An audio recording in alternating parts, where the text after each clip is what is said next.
Hello everybody, my name is Offbeat Outlaw. Welcome to another tier list video. It's been a while since we did a tier list. They don't always do well, but sometimes they do. And today I've got one of my favorite topics we're covering today. We're covering multiclassing. Multiclassing is technically an optional rule in Dungeons and Dragons, but I consider it mandatory as I am the resident power builder. I don't know if there's any like power building focused channels on D&D YouTube other than me, but if there are, please let me know. I'd love to reach out with them, potentially collab with them in future videos. But as a resident power builder, I'm going to be giving you today an analysis, breakdown, and my official ranking in a tier list format of all the available options for multiclassing for fighters. If anyone knows me personally, knows the characters I play, I love fighters. Fighter is my favorite class in Dungeons and Dragons. My absolute favorite class. There is not a class better in my opinion than the fighter. The fighter just works. It is the potatoes of Dungeons and Dragons.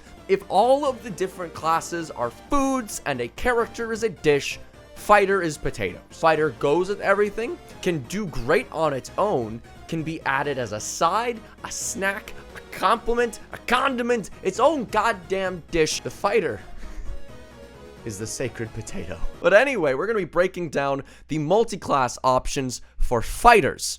Now, when I was working through this tier list, I ran into a problem. If anyone saw my first multi-class tier list, which you should check out like right here if you can, and watch that to get a breakdown of some of my opinions, I ranked fighter as god tier, meaning that the fighter as an option for other classes is really high priority. Now, the problem that I'm going to run into when ranking any of the god tiers that I ranked, is that they work really well with everything. Everything's good. So when I was ranking this, I eventually had to put fighter in C tier. This is just how good multi-classing is for fighter, because fighter is no slouch. Fighter is one of the highest single target DPS damage classes in the entire game. But the level 20 fighters with their subclasses beat level 20 wizards for single target DPS damage, at least when it comes to single target spells. Easily capable of putting out over 100 plus damage every single round. So the fighter is already good on its own. I would already rank it. It's my personal favorite, and I would also rank it quite high if this was just a ranking in general.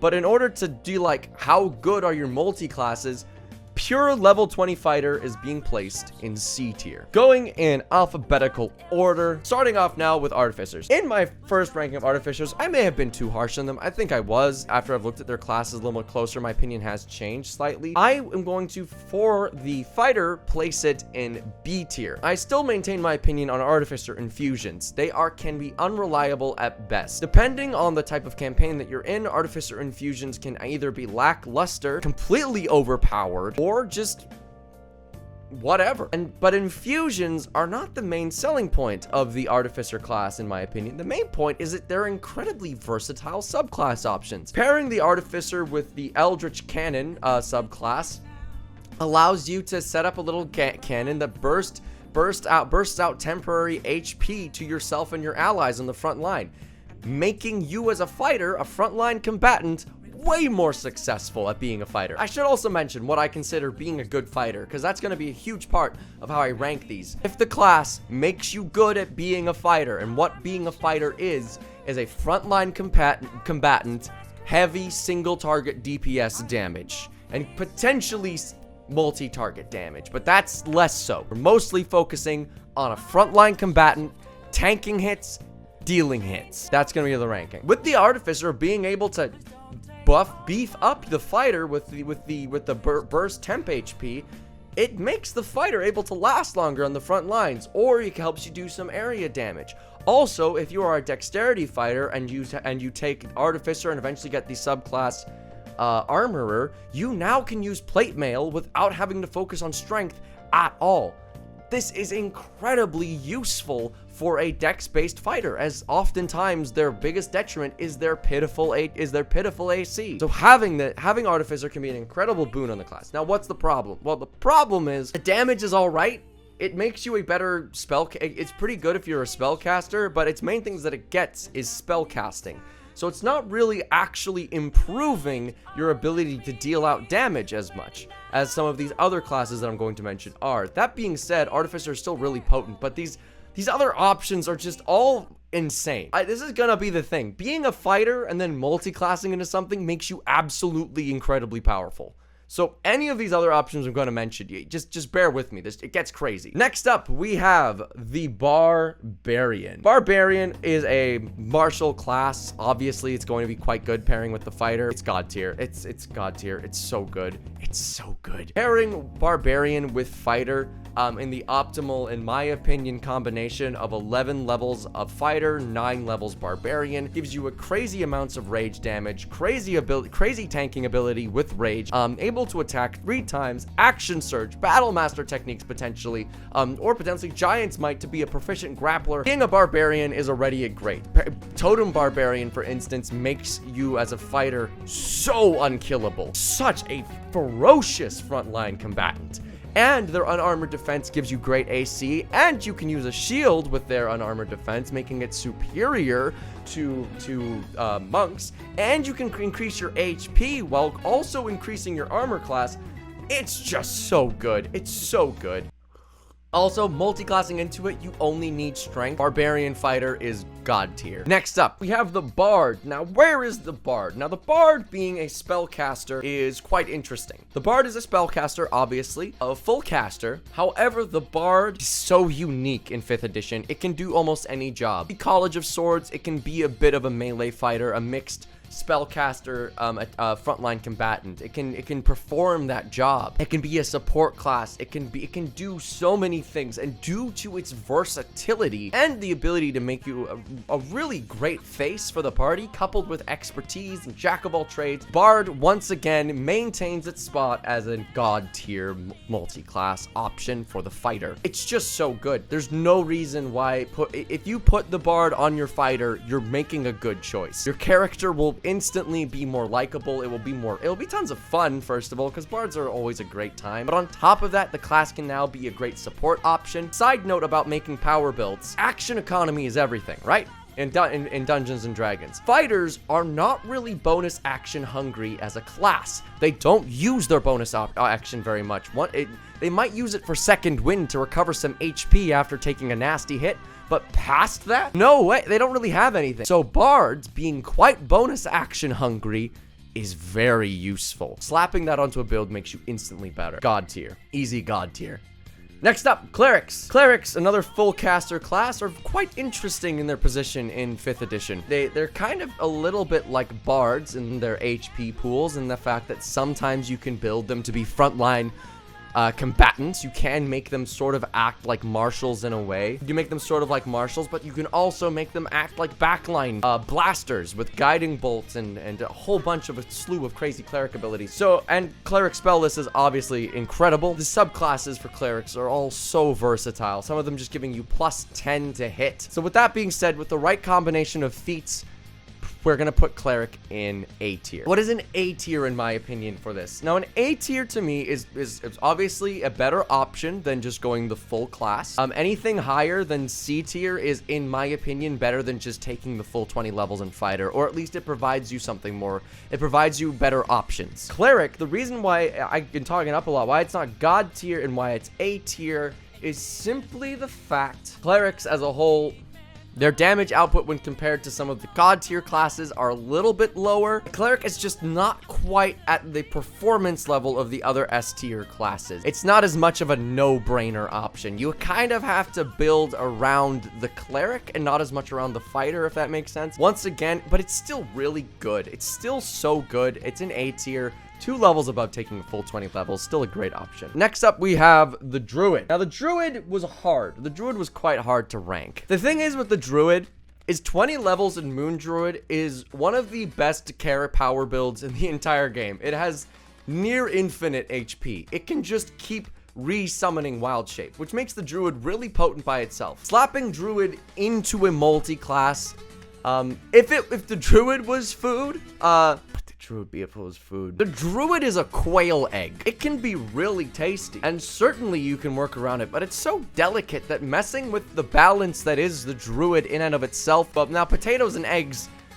it can be good, I guess. You can certainly do some cool stuff with it. You still get access to spells, but I don't really see how it's better than getting access to stuff like Holy Weapon and Channel Divinity, Extreme Tanking, Expertise, Universal Application, and Wild Shape, depending on your subclass, might not always be useful to you. Now, Moon Druid, I think, is the best option for a fighter because it provides such good tanking. And allows you to be it allows you to be a really good frontline combatant. And action surging while a bear is hilarious. So I do think it is still really good. I just don't think it's as good as some of these other options. By the way, the classes within the rankings are in no particular order. If it's B tier, it's B tier. I don't know is it better than Artificer? I don't know. It could be. Who's to say? Anyway, moving on, we have, Monk mains. I'm gonna say this to you, monks, and I mean it with all the love in my heart. You guys are bad for multi-classing. You're just bad. I did damage calcs for all of these classes, and there was a way with every single class to increase the damage output above a level 20 fighter, except for the monk multi-class. There just wasn't a way. You just couldn't do it. You were arguably worse. With the right wild shapes, Moon Druid was better. With the right infusions, Artificer pulled out just by a smidgen with spells as well. Cleric pulled through. Barbarian obviously pulled through. Bard managed to do a little bit more damage through its spells. The only class that didn't was the monk. It's just not a good multi-class option. If fighter is potatoes, monk is monster energy drink. They just don't work together. Monk doesn't work with anything. Monk works with monk, you know? And that's fine. It's just not a good multi-class option. And I'm gonna spoil the rest of the tier list. There was no other class that was worse than monk.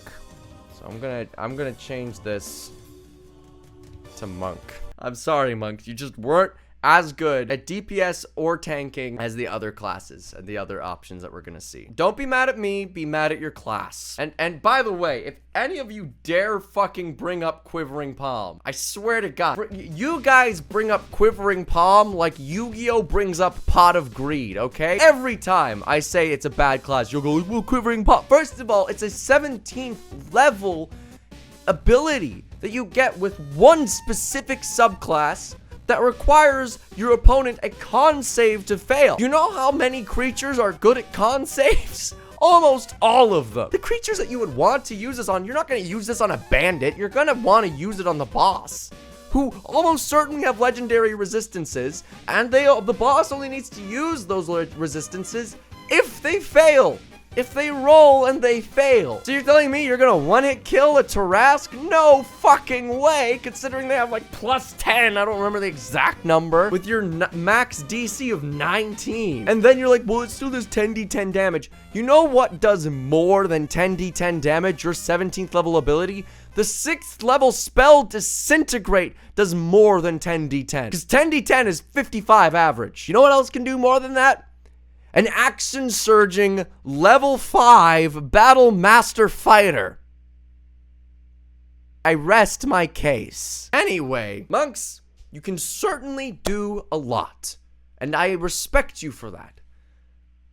But if there's one thing you can't do, it's DPS. Next up, we have Paladins. Now, where do Paladins go? Paladins are so good. Like, Divine Smite is such a good ability, and with the optimal class spread, in my opinion, for fighter being 11 and 9, with 11 levels fighter, 9 levels of Paladin, you can easily put out well over 200 damage in a single turn. If the target you are attacking has hold monster or hold person and contagion on them, that can easily shoot up to well over 800 damage. The Paladin fighter is incredible. Paladin fighter is amazing. It's A tier. Now, why is that? Well, Paladin fighter, while it is incredibly good, incredibly useful, super potent in burst damage, it doesn't have the staying power or stamina that some of the god tier classes have. A lot of the god tier classes are just universally good throughout the entire day, the entire fight, every single encounter. Paladin's good for a round. You can put on the hurt for a round, and that's great, and there is definitely an application for that, and that's why it's an A tier. But once you do that, you have like no spell slots left. So A tier. Next up, we have the Ranger. Now, the Ranger is a super interesting class, now isn't it? The Ranger is, where do you put a Ranger? Everyone always hates the Ranger. I think the Ranger has a really bad rap. I think it was really bad when the Player's Handbook was published, but it's gotten a lot better since then. It's gotten a ton of buffs, tons of new subclasses, which make it so useful. Tons of great spells. The Ranger spell list is really good. Between Smites and Hunter's Mark and all of those other amazing spells, I think the Ranger is a sleeper great multi-class option as well. It's not great with every class, mind you. I think it will disservice most spellcasters, but it is very potent with a lot of the martial classes. Ranger, I think, is A tier, simply because of the sustained damage that you can output. 11 levels of fighter plus 9 levels of Ranger, you can really lay on some great damage. And in that first round, if you're a Gloomstalker, you're basically a full-on 20th level fighter. You get all the benefits of being a 20th level fighter in that first round, with all the benefits of being a Ranger. It's excellent. However, it does not have the crazy universal application of the other god tiers or tanking ability. So A tier. Next up, we have the Rogue. Now, the Rogue, now, I personally have a thing against rogues. They annoy me. They're always edgy. They're always talking about how much damage they can deal and how potent sneak attack is. 10d10. Ooh, we already discussed. It's not even as good as a fighter. However, I have to give it the respect that it's due. Sneak attack can be useful when paired properly with the right classes and subclasses on a fighter. Expertise is universally useful. Reliable talent, if you pair, is great. If you're a swashbuckler, you get access to a taunt ability, which is tanking. I have to put it in god tier. I have to give it respect. And especially with cunning action. Cunning action is a really bonus action hungry feature, and fighter is not really bonus action hungry in and of itself. So pairing a bonus action hungry class with a non-very bonus action hungry class, it makes a great class and is able to put out a great deal of damage. Also, just for like a bit of jank that you can do with it, if you pair an 18th level fighter Cavalier with 2 levels of Rogue, you can add 1d6 of sneak attack damage extra onto every attack, which is, at the end of the day, not that much more, but it's just cool. You can just make tons of reactions. It's amazing. Anyway, I gotta give the Rogue the credit where it's due. Even though I personally don't like it very much as a class, it's also, it's kind of great. It just works. Also, on top of this, another great thing about Rogue is that when you multi-class and power build a lot, a typical problem that you're going to run into is that your stats are going to be low because your ASIs are so spread out. Now, Fighter and Rogue both individually have 2 of the most amount of ASIs that you can get in a single class. Rogue and Fighter, if you pair them together, they get tons of ability score improvements, making their stats pretty damn good overall. Rogue's good. And next we have, the last 3 are big spellcasty boys. Where do we place Sorcerer? Sorcerer has gotten a lot of nerfs. Well, it hasn't gotten nerfs, just every other class has been buffed since the Player's Handbook was initially released. So you might think, and I personally have spoken my complaints about the Sorcerer in the past. However, pairing the Sorcerer with the Eldritch Knight subclass speaks for itself. Depending on your ruling of how you understand the bonus action clause with spell casting, you can potentially deal 3 fireballs in a single turn. And I know it's a different thing, but you can definitely deal at least 2 with action surge. With quicken spell at your side, you can turn your fighter, your Eldritch Knight, into a spell casting minigun. The damage output is insane. Multiple rounds of insane damage output with the Sorcerer, which actually really surprised me and gave a good argument for the Sorcerer as a multi-class option, and may make me reconsider my overall multi-classing tier list when I revisit it in the future. So I place Sorcerer quite solidly into A tier.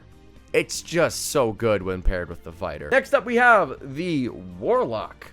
Now, where does the Warlock go? Well, if you know about my previous tier list, Warlock was God tier. Warlock is a very good class. Power builders love Warlocks almost entirely because of Hexblade, and there's a good reason. Hexblade is fucking awesome. Hexblade is an incredibly good subclass for the Warlock, allowing you to focus on your charisma score while still increasing your damage and increasing your melee potency. It's just so good. So being a fighter Warlock allows you to just focus on your dexterity for your AC and your charisma while increasing your melee combat prowess and your spellcasting prowess and your AC. You get the point. You get the point, okay? You get it. You're doing so much all at once. It's God tier. You also get access to Action Surge Eldritch Blast, which is hilarious. Your damage output can be crazy when coupled with Hex and other stuff. It's the Warlock Fighter is just way too good. Please nerf. It's just amazing. And Hexblade's Curse on top of that being one of the only damage buffs that scales with your proficiency bonus. It's so universally good. Finally, we have the last class for today, the Wizard. Now, where does the Wizard go? Now, the Wizard, it was kind of hard to place. Something I didn't really talk about with the Sorcerer is that it does bring down your tanking ability by quite a bit, but the Sorcerer was able to offset it by so much with its damage, was able to just produce so much damage output that its poor HP only brought it down by 1 tier. But the Wizard, it doesn't have access to those great ways to increase its damage necessarily, so I was considering B tier.